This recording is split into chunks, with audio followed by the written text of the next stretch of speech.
Hello everyone and welcome to Sunburned. Albino ranks every waifu in Super Smash Bros. Ultimate from worst to best. This list only contains ladies on the roster. If we got spirits involved in this, we'd be here all week. Sow the seeds of division and fan the flames of war, starting from the worst and working our way down to best. Number 18, Pikachu Libre. The heart shape at the end of the tail means this Pikachu is female and clearly down to wrestle. Wink face I typed into this script. There's only two problems. One, I'm not sexually into Pokemon. And two, even if I was, Pikachu does not fit my very specific Gardevoir, Lopunny, Roserade, on weird days Mawile fetish. But as aforementioned, I'm obviously not into that, so it's a non-issue, of course. Now, if you'll excuse me, I have a Jinx body pillow to cuddle with. Number 17, Jigglypuff. Hey man, I mean it. I'm not into Pokemon that way. And even if I ran a Rule 34 site for monsters I'd want in my pocket, Jigglypuff wouldn't be on it, alright? My preferred body type is decidedly not a perfect circle. Romantically, it wouldn't even work. Like, cuddling would be an issue. If Jigglypuff ever fell asleep on me, it would launch me right off the screen. I'll pass on that. I prefer to keep my stocks. Number 16, Villager. There are several female Villager skins, and they are all gross-looking, murderous psychopaths. There is nothing behind those dead eyes, not soul and certainly not love.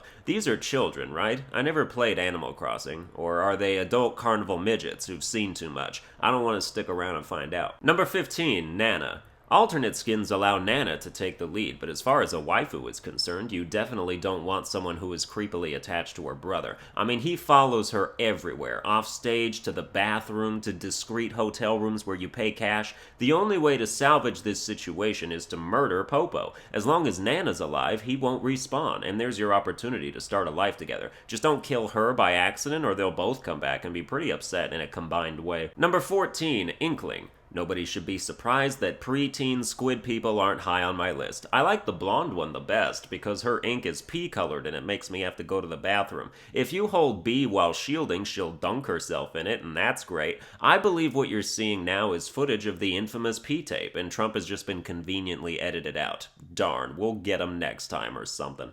Number 13, Pokemon Trainer. You don't actually play as Dawn, but she is there. I was gonna leave her out because I 100% forgot she existed until someone reminded me. So we all agree that Dawn is a real piece of eye candy, right? Everyone else in this unmonitored chat room? Hey, who here likes ice cream? I've got tons at my house, but no parents allowed. Number 12, Peach. Peach is overrated. Yeah, I said it.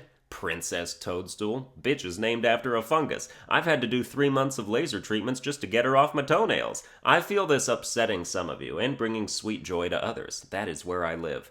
Number 11, Daisy. Daisy is my favorite princess. Not in Smash. They did her wrong, making her an echo fighter of Peach. Daisy doesn't fight in a dress. She gets her hands dirty and scraps with the best of them. She's a jock, a sports champion. She should be in her tennis outfit flinging dust in opponents' faces because she plays for keeps. It pains me to see her this out of character. Obviously, as the princess of Sarasa Land, she does the same kind of formal events Peach does, but Daisy would not bring sequin into a brawl. What a shame. Number 10, Koren. Of the Fire Emblem characters, Koren is the least visually appealing. Average build, average face, average dragonkin shape-shifting abilities. She does look like she wants it, though. I mean, geez, Koren, buy an angel a drink first.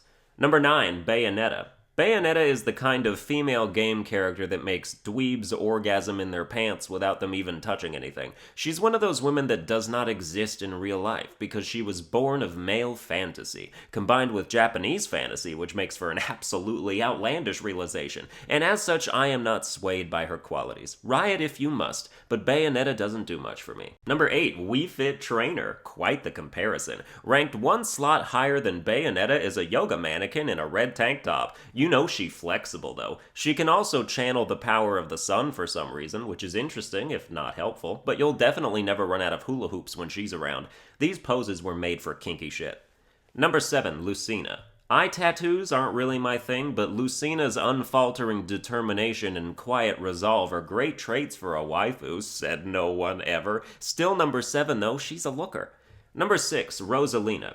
See, Daisy? This is what a princess who is successfully fulfilling her natural role looks like. A celestial luminary of the cosmos, and possibly the most powerful being in existence according to Nintendo lore, having the goddess of the known and unknown universe as a waifu would probably have its perks. Like Peach, Rosalina does not seem like she should be down for any wild physical activity, but it's very nice of her to come down from her heavenly throne and join the rest of us creatures on the battlefield. Number 5, Zelda/Sheik. Which side of her would you rather have? Zelda is more feminine and regal, a demure but strong mystic with elegance to spare, attributes certainly becoming of a magical princess, but Sheik is an agile, bendy trickster with toys. You want a Zelda in the streets and a Sheik in the sheets? How come their eye colors are different? Would a naked Sheik just be Zelda with a different personality and her hair tied back? So many questions, but most of the hypothesized answers are positive. Number 4, Palutena.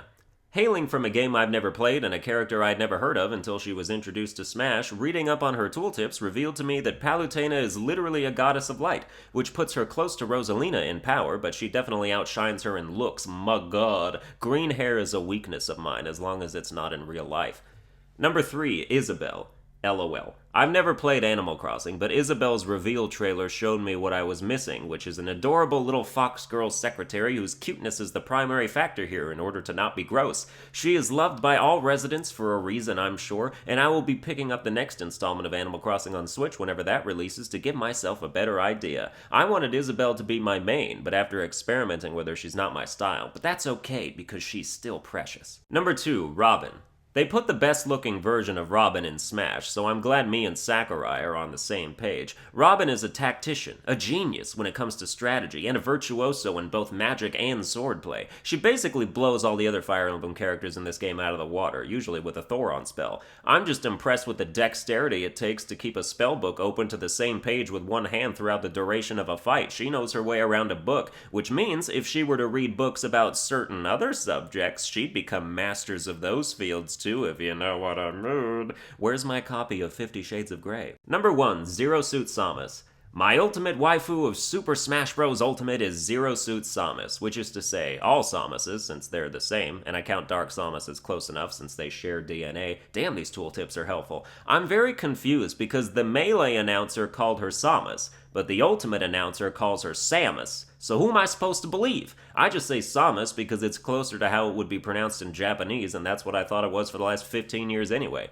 Zero Suit Samus is obviously my favorite Samus because you get to see those thick thighs and dad ass. It also kind of looks like she has a bulge, but I try to ignore that. She's my main, if I were ever to have one. I tend to cycle between like 38 different characters, but she's definitely in my top 3 along with Ganondorf and 7 other interchangeable people. She's fast, technical, dexterous, tricky, all the things I love when I win and I hate when I lose. Zero Suit Samus is best girl.